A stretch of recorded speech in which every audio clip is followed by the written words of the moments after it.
Hello, everyone, and welcome back to The Red Path. My name is Dara, and today we are going to be talking all about the leaked core rules for Warhammer 40,000 10th edition. Grab yourselves a brew, this is going to be a great episode. It's coming up.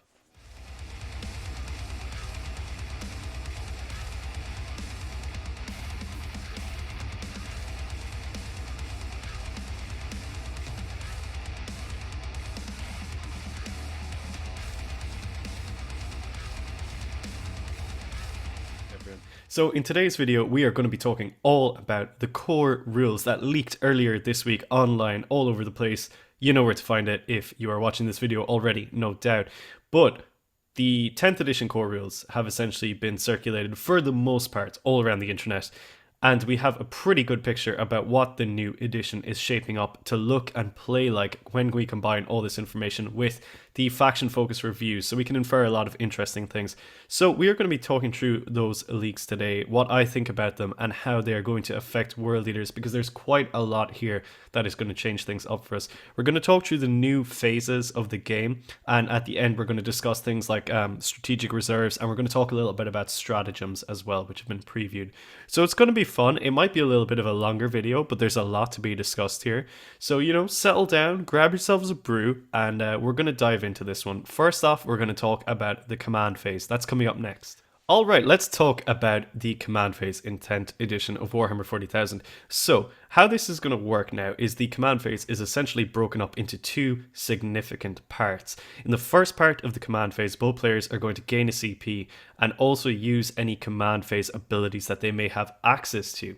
Then in the second part, if your units are below their half starting strength, they're going to have to test for Battle Shock. Battle Shock is a new kind of morale going into this edition, and it's actually really interesting because it looks like it's going to be very impactful. So if a unit is Battle Shocked, that is if they have failed their Battle Shock test, which is rolling 2d6 and having to equal or exceed their leadership value. So for things like Space Marines, it's going to be on a 5 or a 6, that sort of stuff. Now, if you fail that Battle Shock test, what happens is that you are not able to use any stratagems on that unit until the next command phase when you get to make the test again. You also go down to objective control 0, so you'll lose control of any objectives that you might be standing on. And furthermore, if you are falling back from combat, you have to make a desperate escape test. Now, we're going to talk about the desperate escape a little bit later on, but essentially what that means is if you're falling back, you have to roll a dice for every model falling back, and on a 1 or a 2, they just straight up die. That's pretty interesting for a variety of reasons.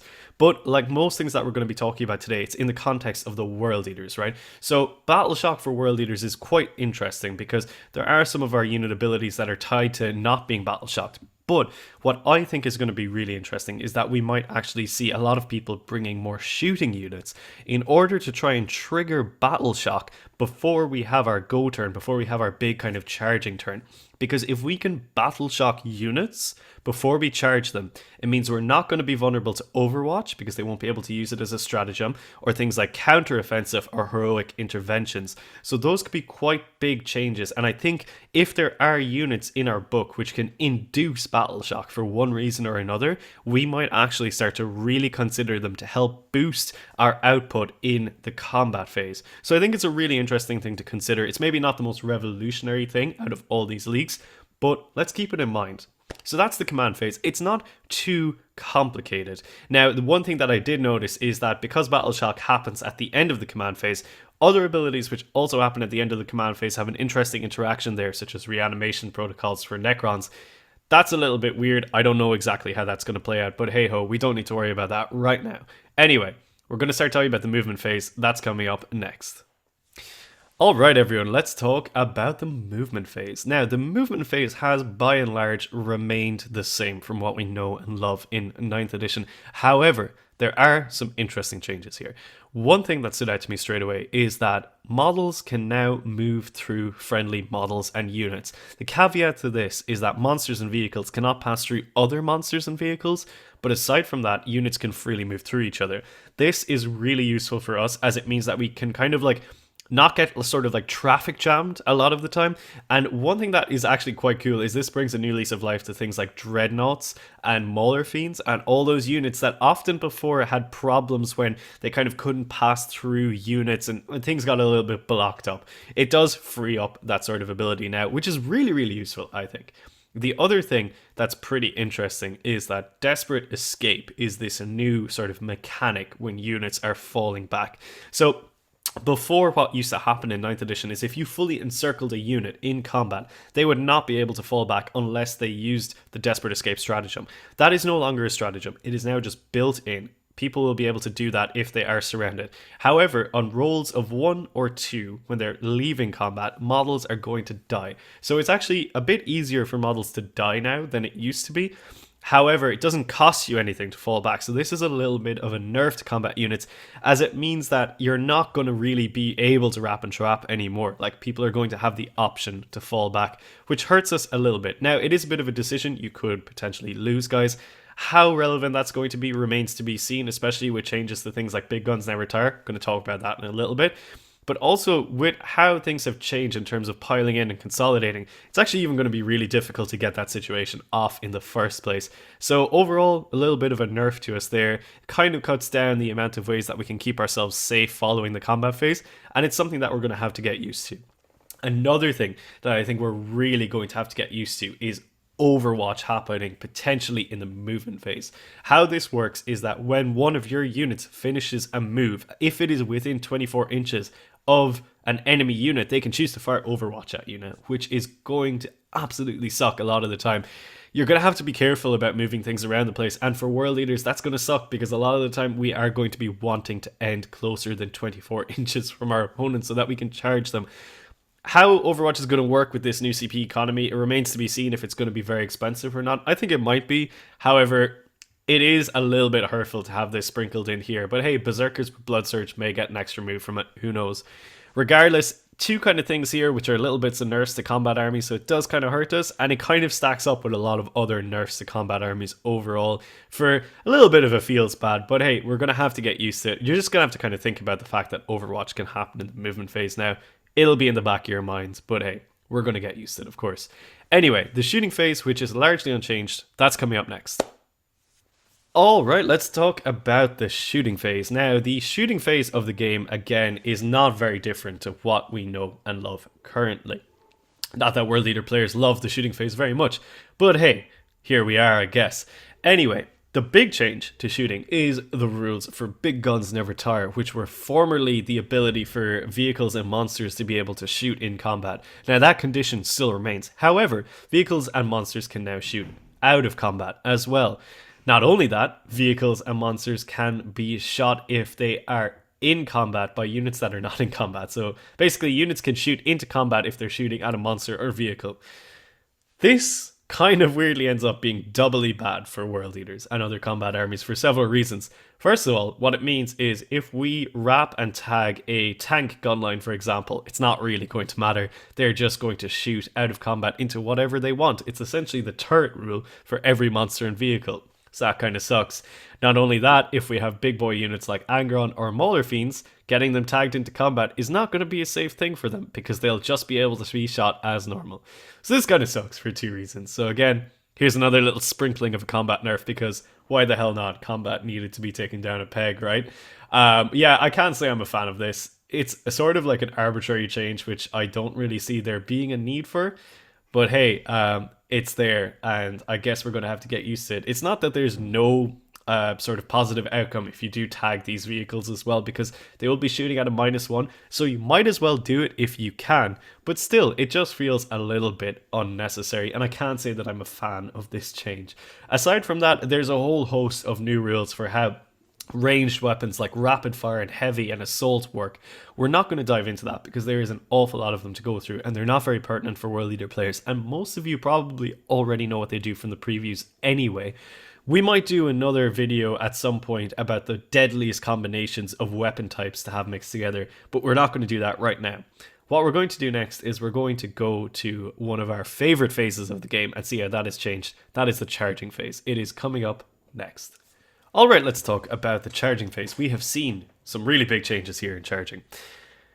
Charging is a lot more restrictive than what it used to be. So in 9th edition, as it currently stands, one of the big things that combat armies were able to do was to leverage extra movement in the charge phase by essentially moving their models wherever they wanted, provided at least one ended in engagement range of the target that they were charging. This is no longer really the case in 10th edition. What happens now is that when you are making your charge, what you have to do is, if your models can end in base-to-base contact with the enemy unit's models, they have to do that. Not only that, every model also has to end closer to the enemy unit that they were charging. So there's two big conditions here that kind of force you into specific types of movements. One really important thing is that while this may seem that extra movement in the charge phase or freedom of movement is gone, it's not really. It's just a little bit more complicated. We're going to talk about how that can kind of work out now, because this is something where I feel like there's going to be an interesting level of skill and mastery for combat armies, because basically the very, very important thing here is that it stipulates two things. First of all, the models that you have to move into base-to-base contact with don't have to be the closest model to your models. And secondly, you choose the order in which you move your charging unit's models. So what you can do here is, say you roll up your charge and you get a nice decent charge roll. Maybe you've got a 6-inch charge and you've rolled a 9. What you want to do is measure up your back-ranked guys, the guys furthest away from the combat, and see if they can end close to or in engagement range of the enemy unit. You're going to move them forward, and what you're essentially going to do is block off the enemy unit from your front rank guys, which now means that while they may have been able to end in base-to-base contact before, they no longer can, because you've effectively screened them out with your own unit. Then those guys can make their move, their 9-inch move, which is what we're hypothetically rolling here. They just have to end closer. Maybe now they're not going to be able to end in base-to-base contact anymore because you've essentially screened out your own guys, or you've screened out the enemy guys with your own guys. So it's a confusing way to leverage extra movement, but it is something that's going to be really important to consider because of another very important thing in the combat phase, which we're going to talk about next. So essentially what I'm trying to say here is, while our free and extra movement in the charge phase hasn't been fully curtailed, it has been nerfed and significantly reduced from what we are used to. However, there's going to be a whole host of things that you can do to mess around in the charge phase, like, blocking off your own units. And if there's situations in which you've got multiple units charging in, it only gets more fun and complicated, because why not? We wanted the charge phase to be more complicated, right? I think it's going to be a lot of fun trying to master that. But we're going to talk about the combat phase, which also sees some interesting changes. That's coming up next. Let's talk about combats, every World Leader player's favorite phase. Combat has seen some changes which are similar to the changes that we've seen in the charge phase. Namely, with pile-ins and consolidations, you can only do these moves if you would end in engagement range of enemy units, which means no more free 6-inch moves if you've managed to charge an enemy unit with 2 of your units, wipe them out with 1, and then the other gets a 6-inch move. Can't really do that anymore, unfortunately. And similar to the charge phase, if you can end in base-to-base contact after a pile-in or consolidation move, you must do so. So while you can still kind of mess around with it in the way that we talked about in the charge phase, it's a lot harder to do that with pile-in moves since you can only move 3 inches. So I think for the sake of saving yourself time during a game, don't even try, or unless you really, really need to, then yeah, maybe it's worth it. But I think by and large, it's not really going to be. Now, biggest boon here for combat armies. Nowhere in the core rules does it say that a charging unit can only fight the unit it has declared a charge against. I've gone through it a few times. Nowhere does it say that. What that means is that charging units, like 8th edition, can now pile into and fight units that they have not declared as part of the charge. This is huge. This is really, really huge for us. For so many reasons. If there is any instance of fight twice in ours or any other codexes, it's absolutely massive, and it's going to be a very powerful ability.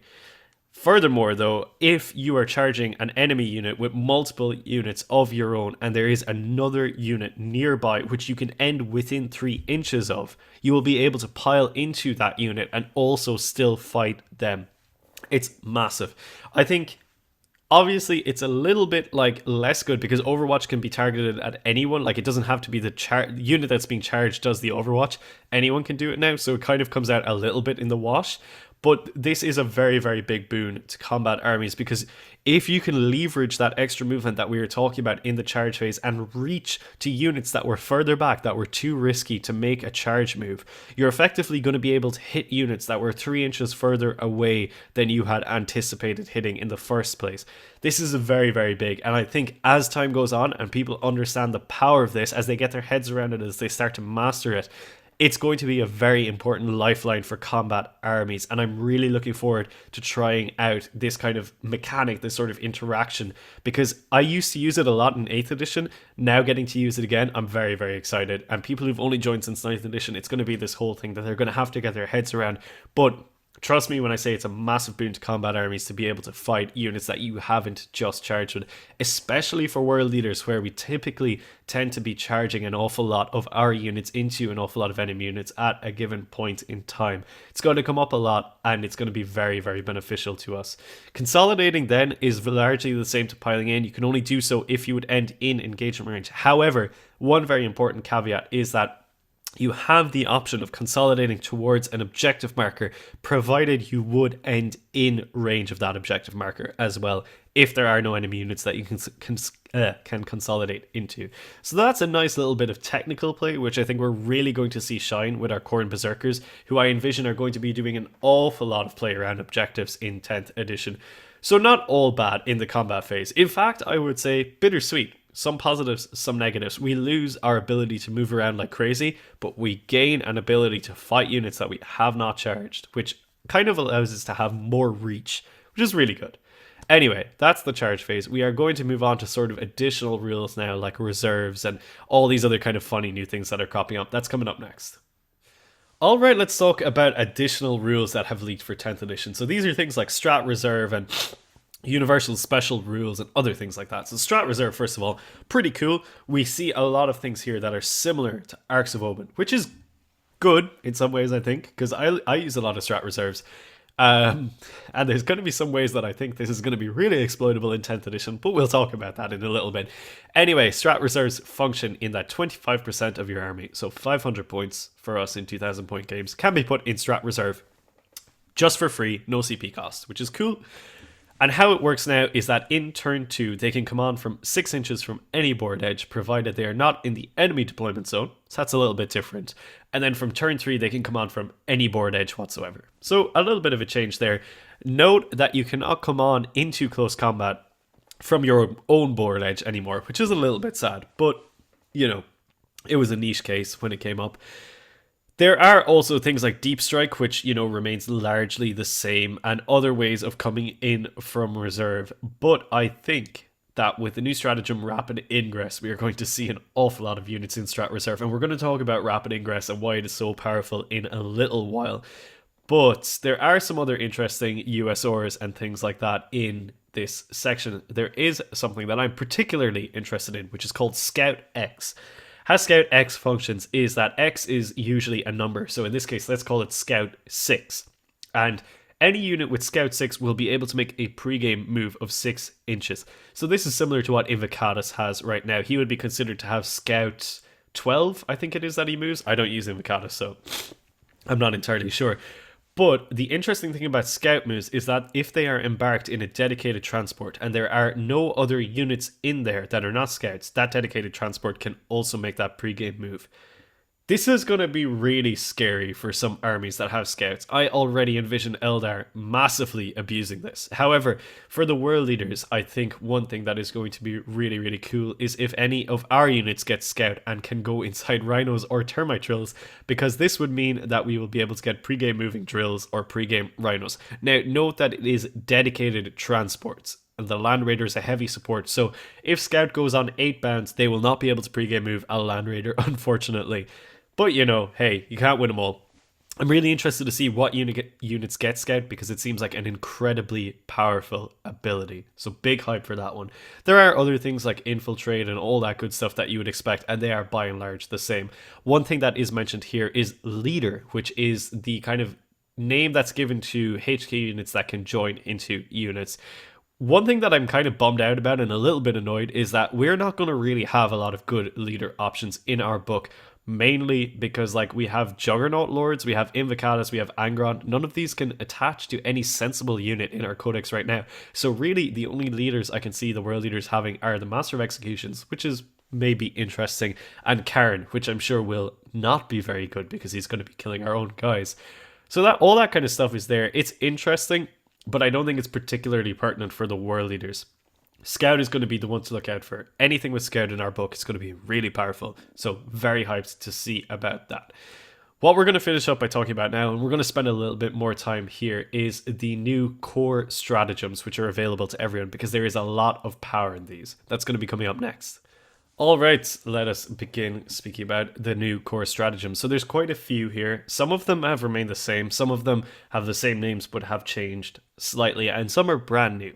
So let's talk about things like CP rerolls, which has largely remained the same, except now you can also CP reroll hazardous and desperate escape tests, which to me just seems silly, but you can, I guess. Insane bravery remains as well, and is now interestingly after you fail a battle shock test, so you can pop this stratagem when you know that you failed rather than a preemptive kind of thing. So that makes it actually a little bit more powerful than it currently is. So that's kind of cool. Then we have things like counteroffensive, which remains exactly the same as a combat interrupt. Now note, you will not be able to do that on units which are battle shocked because you cannot use stratagems on them. Again, going back to me thinking that we might actually see units that do a lot of shooting in World Leader armies to preemptively trigger battle shock. However, let's start talking about the new core stratagems, which are very, very powerful. Heroic Intervention is one, for example. It's 2 CP, but essentially what it does is it allows any unit within 6 inches of an enemy unit that has just charged to effectively declare a counter charge by rolling 2d6 and charging into combat. They do not get the benefit of charging, which is fights first, but they can effectively countercharge in. Now, an important thing to note here is that while you have to be within 6 inches to declare it, if you roll higher than 6 on those 2d6, you can move beyond 6, using a lot of the jank that I talked about in terms of charging and all that kind of weird stuff. So that's an interesting thing to note there, and is a very powerful ability. But let's take a moment here to discuss CP economy, because this is 2 CP.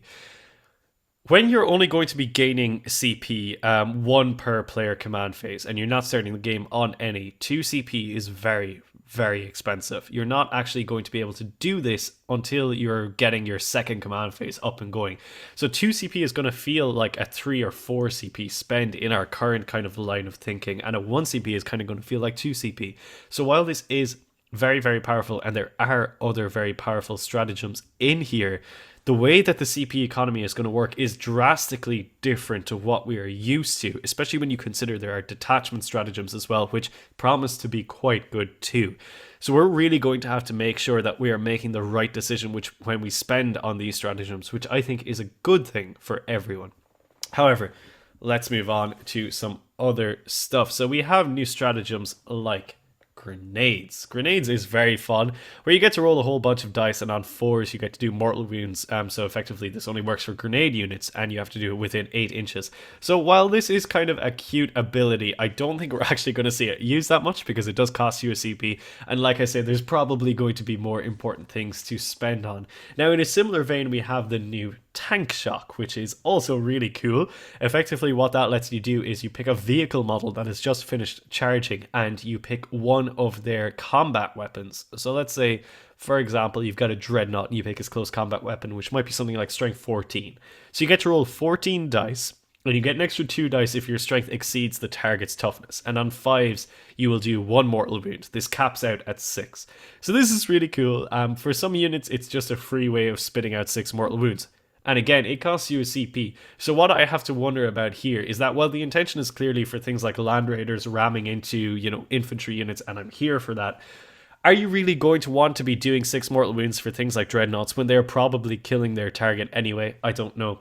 It feels like it might be a little bit of an overkill when you can spend those CP better elsewhere. However, for world eaters, there are some units that these are going to be really powerful on. Like if you think about the Greater Brass Scorpion, that's going to be effectively a free 6 mortal wounds most of the time anyway. Things like the Kaitan, the Khorne Lord of Skulls, even things like Bloodslaughters and Mauler Fiends, it's going to be very, very powerful. Hell, even the Helldrake might get a look in when you've got things like Tank Shot coming up. But yeah, it's an interesting stratagem. I'm not sure how popular it's actually going to be because of the new CP economy, but it's certainly one to be on the lookout for. I'm a big fan. Then we have kind of survivability stratagems. We've got things like Go to Ground, which gives an infantry unit a 6-up invulnerable save and the benefit of cover. This is kind of cool. Basically, it can kind of shield an important unit if you need it. I can see this being used on things like Berserkers when they really need to hold an objective. So it's not terrible. I don't really mind it. And then you have things like Smokescreen, which effectively gives a vehicle or anything with a Smokescreen keyword -1 to hit and the benefit of cover. I can see this being really good for the Land Raiders, which I think are going to be, at least initially, very, very popular for World Eaters. So I really like that one. Then we're going to talk about the cool stratagems, which are things like Epic Challenge, which allows a leader within one of your units to challenge a leader within an enemy unit in combat and basically dump all of their combat attacks into them. So while this is very, very situational in terms of when it will actually come up, I think it's really awesome. And I really hope a unit like the Master of Executions gets to do this stratagem for free, because I think it's only fair given his role in an army. And I'm honestly so hyped for the epic challenges that my Master of Executions is going to be throwing at. I'm just absolutely excited for that. I think it's a really cool stratagem, but I don't think it's going to come up very much. And even when it does, I don't know if it's going to be worth spending the CP on, but I just really like it. It's cool. Then we have Overwatch, which I hate. I've always hated Overwatch because it feels pointless. Shooting armies don't need more help. Why are you letting them shoot us in the combat phase? It's just silly. But hey, now you can do it in the movement phase. And now it doesn't even have to be a unit that's being charged. It's just anyone within 24 inches. Because why the hell not? Shooting needed more help. I fundamentally disagree with Overwatch on any level, and I don't want to rant about it too much, but it's just stupid. You shouldn't be able to have this much freedom with shooting armies at any point in the game, because they're already vastly overpowered when compared to combat armies. But hey, here we are. It sucks. We can't do anything about it. We're going to have to be very, very aware of torrent units, like flamer units that are within range, because like they're just going to be able to flame you even when you finish your charge as well, which is really stupid. Like there's just no freedom from Overwatch anymore. There's very, very few ways of getting around it. You can't charge through a building to avoid Overwatch because it can happen at the end of the charge phase. Oh, it's just all quite terrible. But let's talk about the most powerful stratagem in the core rulebook, which is Rapid Ingress. Now, for anyone who doesn't know, Rapid Ingress is a 1 CP stratagem, and it is played on any of your deep strike or reserve units at the end of your opponent's movement phase. And what it does is it lets you bring that reserved unit in from reserve at the end of your opponent's movement phase. You might be thinking, why is this so powerful? But it's so powerful for a lot of different reasons. Now, myself and Jamie covered this in the faction focus review for the World Eaters last week. We talked about doing things like putting Angron in deep strike and dropping him in at the end of your opponent's turn, or at the end of your opponent's movement phase, when you already know where all their firing lines are. You can bring in Angron somewhere in the midboard behind a building where it is safe for him, provided he's not going to be charged. And you have to remember that any unit that could countercharge him after Rapid Ingress is doing so at 9 inches away minimum. So it's a tough charge to make. If you can bring in Angron somewhere safe in the midboard from Deep Strike, and then you have a whole turn in your following turn where you can move Angron his 14 or 16 inches out, potentially with an advance and charge, it's wildly powerful. It's so fundamentally powerful. I can't even begin to explain how exploitable this is going to be. What if you consider things like Terminator units coming in inside a ruin where they can't be shot? They're going to be 9 inches away from an enemy unit that, unless it is charging, it will have no possible way from avoiding this Terminator unit, who will then move 5 inches in your movement phase, meaning they're going to have a 4-inch charge in your charge phase. It's just so strong. This is why I think we're going to see at least some units in Strat Reserve for every opponent, with this new free Strat Reserve rule. Rapid Ingress is going to happen in every single game. Like, it's just I can't even begin to imagine how powerful this stratagem is going to be. It's going to be game defining for a while everyone gets used to the idea of your opponent having rapid ingress units, because it's also very strong for shooting armies, which will be able to overwatch you as well in your own turn. It's just crazy. Like, personally, I disagree with this stratagem being in the game. I think it is too powerful. It is so strong for combat armies, and it's also so strong for shooting armies. But I think on units like Angron, on units like demons of any kind who have army-wide deep strike, when you think about Bloodthirsters, Keeper of Secrets, Be'lakor, it's just so crazy powerful. I can't see it staying in the game. I can see it being taken out of competitive play anyway, for sure. But while it's in competitive play, goddamn, I am going to use the hell out of it, because I love the idea of trolling my opponent by dropping Angron in the middle of the board and them not being able to do anything about it, and then body slamming their lines on the next turn. It's just so good. Anyway, that is rapid ingress and the core stratagems. Let me know if you think that one's powerful, because I think it's really, really good. Anyway, let's start wrapping this video up. We're going to summarize everything that's coming up next.